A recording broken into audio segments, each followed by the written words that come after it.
하나님께서 우리에게 주시는 말씀은 예레미야 45장 말씀입니다. 예레미야 45장 1절에서 5절 말씀입니다. 예레미야 45장 1절에서 5절의 말씀 교독하겠습니다. 유다의 요시야 왕의 아들 요아김 넷째 해 네리야의 아들 바루기 예레미야가 불러주는 대로 이 모든 말을 책에 기록하니라. 그때 선지자 예레미야가 그에게 말하여 이르되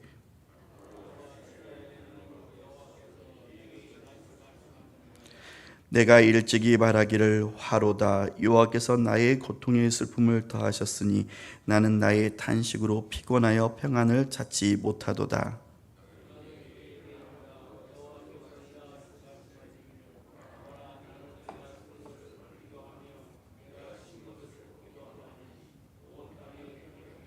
함께 읽겠습니다.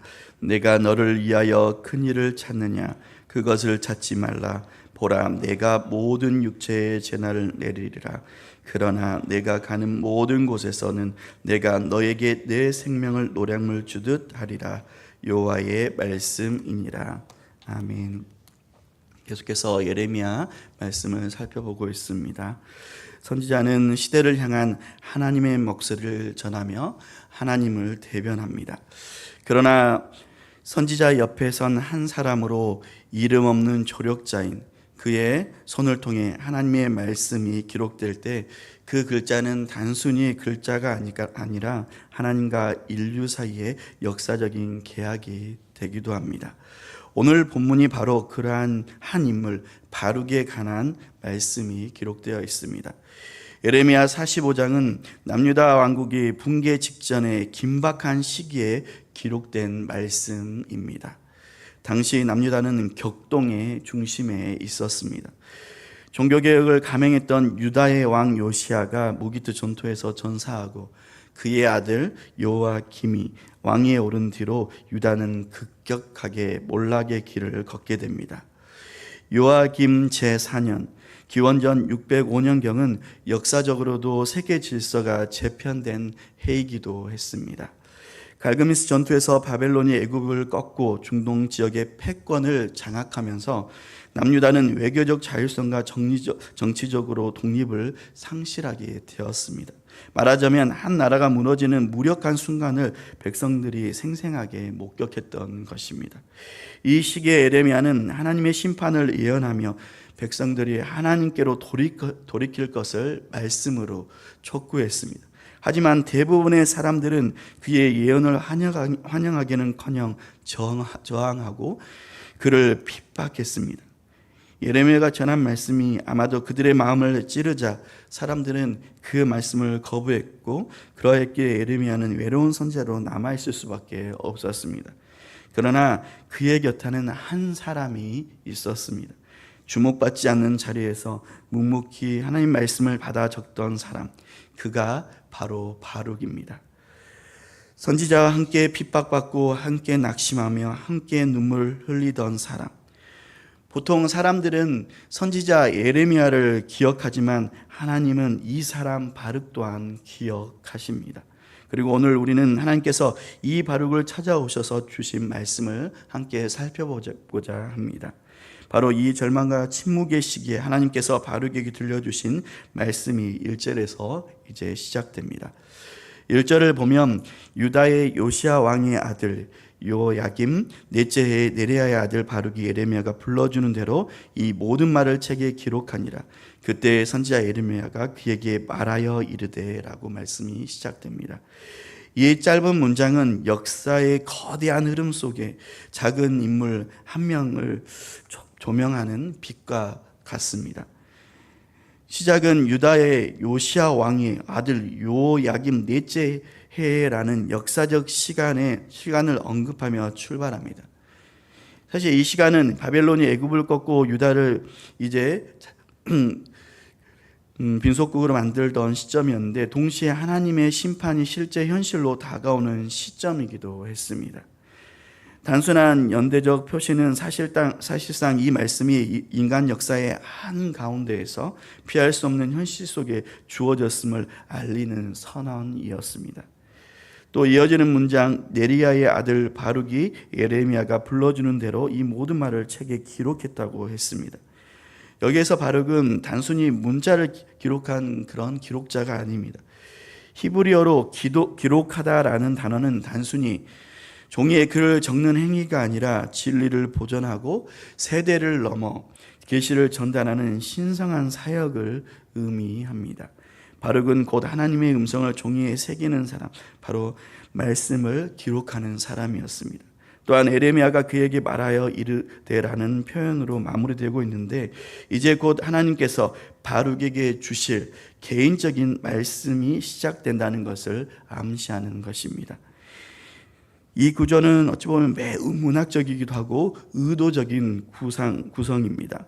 하나님 먼저 바룩이 예언의 사역에 어떻게 동참했는지를 이렇게 조명한 후에 그를 향한 위로의 말씀을 시작합니다. 선지자는 백성을 위해 하나님의 말씀을 전파했다면 이제 바룩은 예언자를 위해 그동안 사역해 왔습니다. 그러나 하나님은 누구도, 어떠한 사람도 작은 일을 맡은 자라 할지라도 결코 잊지 않으시는 분이십니다. 사람들은 예레미야만을 기억할지 몰라도 하나님은 이제 바룩을 부르시고 그의 이름을 불러주십니다. 이 말씀은 단순한 전달이 아니라 하나님과 바룩 사이에 이어지는 깊은 인격적인 만남이 있었다는 것을 알립니다. 전쟁의 소문이 무겁게 도성을 덮고 백성은 예언자를 멀리하던 때 하나님은 대중 앞이 아닌 가장 조용한 자리, 말씀을 받아 적던 이 바룩을 찾아오셨던 것입니다. 2절에 바룩아, 이스라엘의 하나님 여호와께서 내게 이같이 말씀하셨느니라 했습니다.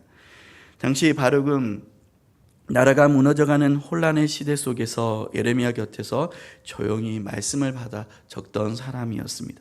격변의 역사 속에서 사람들은 예레미야를 주목했지만 그 곁에 있던 바룩은 그림자처럼 묻혀 있었습니다. 그런데 바로 그 순간 하나님께서 바룩아라고 그의 이름을 불러주십니다. 바룩아, 이 짧은 호명에는 하나님의 세밀한 사랑이 담겨 있습니다. 성경에서 하나님은 고난과 위기의 순간에 사람의 이름을 부르신 적이 참 많습니다. 모세야라고도 부르셨고 사무엘아라고도 부르셨으며 또 사울아라고, 하나님은 당시 이름이 알려지지 않아 있었던 자를 잊지 않으시고 오히려 그 이름을 불러 그들의 존재를 인정해 주신 바 있습니다. 바룩은 선지자의 그림자처럼 기록을 담당했지만 하나님께서는 그를 기억하시고 이제 말씀하십니다. 이는 위대한 사역자만이 아니라 그 뒤에서 묵묵히 사역을 감당하는 이들도 하나님의 관심과 일화 안에 있다는 것을 우리에게 보여줍니다. 또한 하나님은 자신을 이스라엘의 하나님 여호와라고 말씀하십니다.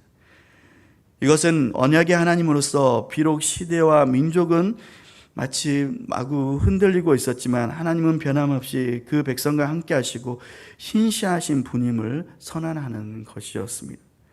오늘날 조용한 자리에서 묵묵히 하나님의 일을 감당하는 모든 이들에게 주시는 말씀이기도 합니다. 이름 없이 보상 없이 주목받지 않으며 수고하는 이들에게 하나님은 말씀하십니다. 아무개야, 내가 너를 알고 있다.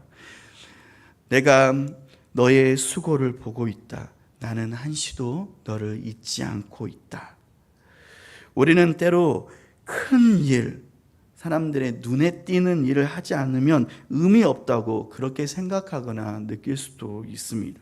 그러나 하나님은 예레미야 선지자만큼이나마 바룩을 소중히 여기시고 바룩을 위해 이렇게 특별한 메시지를 남기십니다.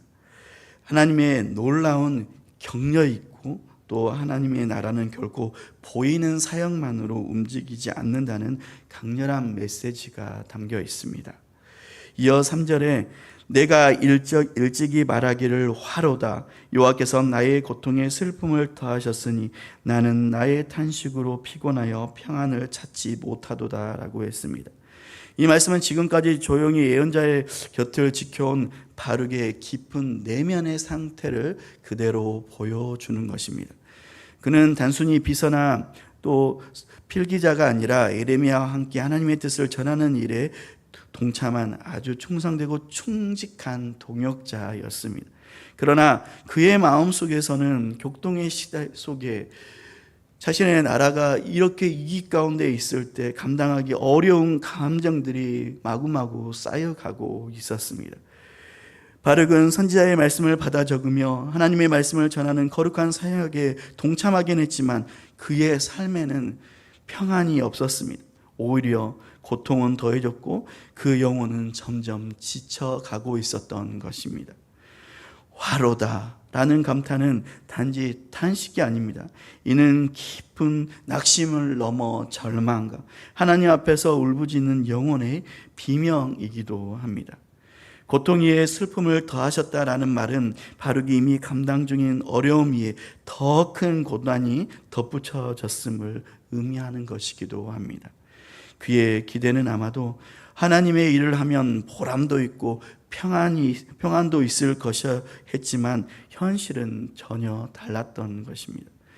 우리는 종종 믿음에 있어서 나는 어떤 일과 상황을 만나도 나는 쉽게 흔들리지 않아. 내 믿음은 견고해라고 생각하지만 그렇지만은 않습니다. 욥도 시편 기자들도 예레미야 선지자도 심지어 예수님조차도 십자가 위에서 엘리엘리 라마 사박단이라고 외치셨습니다. 바룩의 탄식은 하나님 앞에서 자신을 숨기지 않은 용기 있는 사실 믿음의 표현입니다. 오늘날 우리도 바룩처럼 믿음의 길을 걷다가 지칠 수도 있습니다. 낙심할 수도 있습니다. 상실한 마음을 가질 수도 있습니다. 사역은 계속되는데 마음은 메말라가고 보람보다 허무함과 무기력감이 앞설 때가 있습니다. 과연 그럴 때 우리는 어떻게 해야 할까요?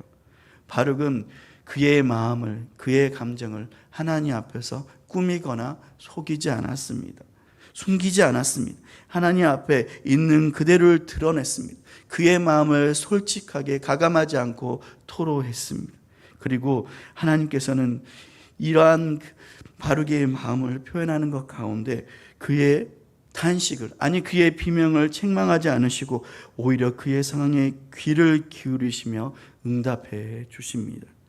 4절에 너는 그에게 이르라 여호와께서 이와 같이 말씀하시기를 보라 나는 내가 세운 것을 헐기도 하며 내가 심은 것을 뽑기도 하나니 온 땅에 그리하겠거늘 이라고 말씀하십니다. 하나님께서는 바룩의 탄식에 대해 침묵하지 않으시고 이제 직접 말씀해 주신 것입니다. 그리고 그 응답은 그저 단순한 위로나 동정이 아닌 하나님의 절대적인 주권에 대한 강력한 메시지를 바룩에게 말씀해 주셨던 것입니다. 하나님은 바룩의 혼란에 답하시며 세상의 흐름과 사역의 실패조차도 하나님의 주권 아래에 있다는 것을 깨닫게 하셨던 것입니다. 하나님은 때로 친히 세우신 것이라 할 수 있으며 또 심은 것조차도 어떻게 하십니까? 세운 것이라도 무너뜨리시고 심은 것조차도 뽑으실 수 있는 절대 주권을 가지신 분이십니다. 그렇게 세우다와 헐다, 심다와 뽑다는 모두 건축과 농업의 이미지를 떠오르게 하는데 하나님께서 역사를 재구성하시는 창조주 또 통치자라는 메시지를 전달하신 것입니다. 바룩은 지금 자신이 헌신하는 사역이 아무런 열매도 없이 사라지는 것 같은 현실 속에 이렇게 낙심하며 절망해가고 있었습니다. 그가 옆에서 기록했던 예언의 말씀을 받아들여지지 않았고 나라는 멸망의 길로 향하고 있었습니다. 그의 눈에 비친 현실은 하나님의 일이, 하나님의 계획이 실패한 것처럼 아마도 그렇게 보였을 수도 있었습니다. 그러나 하나님은 말씀하십니다. 바룩아 네가 보고 있는 이 무너짐은 결코 실패가 아니다. 오히려 내가 친히 행하고 있는 일이다 라고 말입니다. 이 말씀은 놀랍고도 위로가 되는 진리의 말씀입니다. 하나님은 세우신 것도 할 수 있고 심은 것도 뽑으실 수 있는 분이시기 때문입니다. 사람의 눈에 실패처럼 보이는 일도 하나님의 계획 안에서 필요한 해체일 수도 있다는 것입니다. 이제 마지막 절 5절에 내가 너를 위하여 큰 일을 찾느냐 그것을 찾지 말라. 보라 내가 모든 육체의 재난을 내리리라. 그러나 내가 가는 모든 곳에서는 내가 너에게 내 생명을 노량물 주듯 하리라. 여호와의 말씀이니라 라고 말씀을 마칩니다. 하나님께서는 바르게 내면 깊은 동기를 지적하시며 지금 시대에 맞는 삶의 태도에 대해서 가르치십니다. 단순한 꾸짖음이 아니라 바르게 영혼을 위한 사랑이 재정비에 있어 꼭 필요한 말씀을 그에게 주신 것입니다. 하나님은 바룩에게 너를 위하여 큰 일을 찾느냐라고 먼저 물으십니다. 이 질문은 바룩의 맡은 사역의 동기, 한마디로 그 마음 깊은 곳에 있었던 보람과 결실에 대한 갈망을 드러냅니다. 여기서 말하는 큰 일은 단순히 성공이나 어떤 명예를 뜻하는 것이 아닙니다. 그것은 하나님을 위한 사역 속에서도 인간이 갖게 되는 나만의 의미 혹은 성과에 대한 기대를 포함하는 것입니다. 바룩은 충성되게 또 충직하게 선지자의 사역을 그동안 도와왔습니다. 핍박을 감내했고 그 가운데서도 하나님의 말씀을 성실하게 기록하고 또 기록했습니다. 어쩌면 그는 그 모든 헌신이 가시적인 열매로 보상되기를 기대했을지도 모릅니다. 하지만 그 대신 그는 혼란과 무너짐의 시대를 맞이했고 이 모든 수고가 물거품으로 아니 헛된 것은 아닌가라는 마음의 요동과 갈등이 생겼습니다. 하나님은 바룩의 갈망을 정죄하지 않으시지만 지금은 그 갈망을 내려놓아야 할 때임을 가르치십니다. 지금은 큰 일을 구할 때가 아니다. 지금은 생명을 지킬 때이다. 이 말씀은 모든 시대를 살아가는 신실한 성도에게 아마도 큰 도전이 될 것입니다. 사역자든 평신도든 우리는 자신의 헌신이 의미 있고 사람들에게 기억되기를 바라는 본능을 갖고 있습니다. 또한 인정욕 또한 있습니다. 하지만 하나님은 오늘 우리에게 동일하게 말씀하십니다. 너 자신을 위한 성취가 목적이 되지 말게 하라. 지금은 나를 신뢰하고 나의 보호 안에 거할 때이다. 오늘 예레미야 45장 말씀을 정리하겠습니다. 45장은 예레미야의 서기관이자 통역자인 바룩에게 주신 하나님의 개인적인 말씀이었습니다. 단 5절이지만 격변의 시대 속에서 무너지는 현실과 개인적인 낙심을 겪고 있는 바룩에게 주신 하나님의 한없는 위로와 또 교훈의 메시지가 담겨 있었습니다. 위기의 시대 속에서 조용히 사역하던 바룩을 향해 말씀하신 하나님의 세심한 돌보심과 깊은 위로가 담겨져 있었습니다. 하나님께서는 겉으로 드러나지 않는 충성된 헌신도 잊지 않으시고 기억하시며 때로 낙심하고 지치는 이들의 탄식조차 귀 기울여 주시고 귀 기울여 주실 뿐만 아니라 세밀하게 응답해 주십니다. 그리고 내가 원하지 않는 내게 기대와 맞지 않는 그런 일들 가운데 다시 말하면 무너짐과 혼란 속에서도 하나님은 절대 주권을 가지고 그 주권자로서 하나님은 늘 새 일을 행하고 계심을 우리는 한시도 잊지 말아야 할 것입니다. 따라서 우리는 인간의 성공보다 더 귀한 하나님의 동행과 생명의 보호를 붙들며 성취보다 순종을, 결과보다 하나님의 관계를 소중히 여기고 지금 내게 맡겨진 자리에서 바룩처럼 충성을 또 충직함으로 하나님의 계획과 뜻을 신뢰하는 성도의 삶을 살아가기를 주님의 이름으로 간절히 간구합니다.